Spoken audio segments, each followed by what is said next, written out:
23 Nisan, Ulusal Egemenlik ve Çocuk Bayramı kapsamında düzenlenen etkinliklerde Zabıta Dairesi Başkanlığı olarak sahadaydık.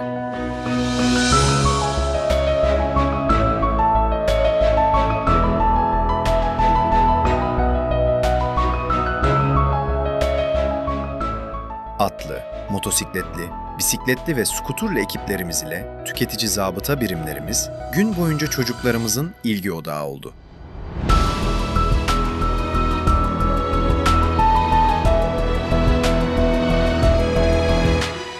Güvenliğin yanı sıra neşeye de katkı sunan ekiplerimiz çocuklarımızın bayram sevincine ortak olarak unutulmaz anlara eşlik etti.